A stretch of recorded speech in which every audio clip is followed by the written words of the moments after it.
I'm Jim Nunally, and this is a 1946 D-18 that I bought in 1986 in a pawn shop in Vallejo, California. And it had been hanging on the wall there for quite a while, and I had been going in, for a few months and looking at it. And the guitar at the time wasn't for sale, which is kind of interesting in a pawn shop. And it had just been hanging in there, and the person who owned the shop said it was a friend of his who had just been storing it there. And it wasn't in playable condition. The back was all pulling off. You could put your arm inside there. The bridge was pulling up. It had several cracks. It was busted right here, and had a few cracks on the back. But I really wanted a guitar from the 1940s. At the time, I was playing an HD 28. That was like a replica of a 1944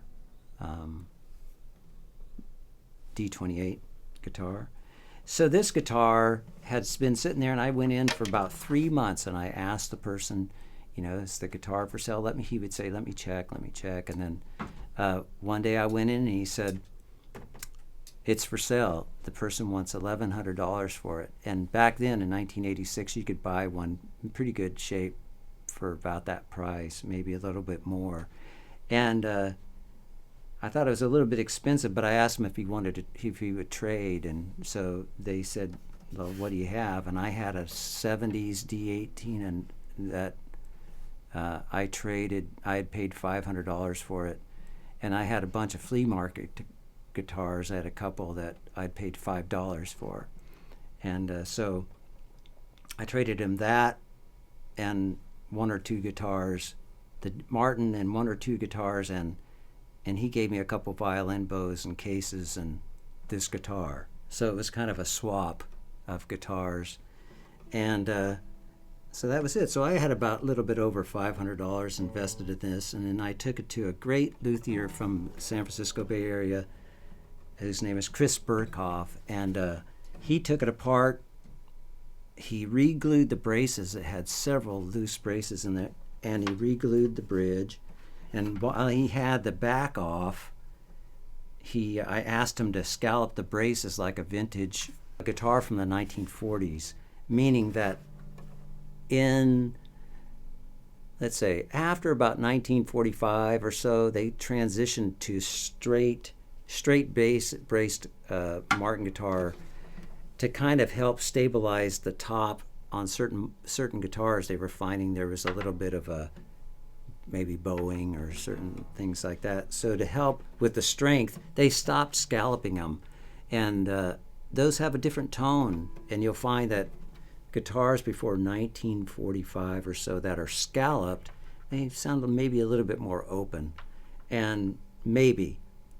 But what I did is I essentially took this guitar, and because the back was open, I taped it shut, and I played it for a little while, taped shut. And then I thought, well, it would probably open it up a little bit if it was scalloped.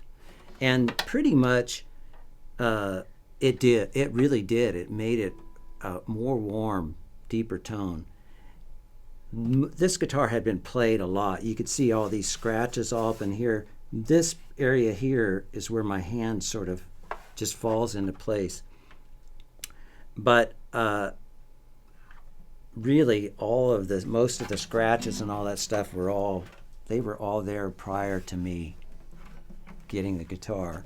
It had been played and played and played. But so there's those transitions. That's the reason I had it scalloped, was because I had owned some other guitars that had scallop bracing, and I prefer the sound of that. And this, having it scalloped, it did do exactly that. It helped it out. And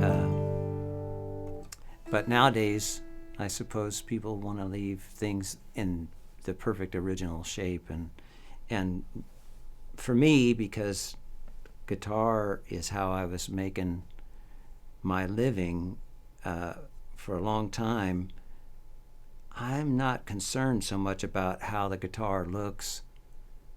I'm more concerned about how it sounds and how it plays. And originality, I don't know. I'm not planning on selling it. So for me, I'm more concerned about how it sounds. And this is a good sound. And when I played this on all of the David Grisman records that I played on with him and with John Reischman, I was playing this guitar the whole time in those bands, and with Dick Spruce as well. Here's a tune. This is second song I ever learned from my dad.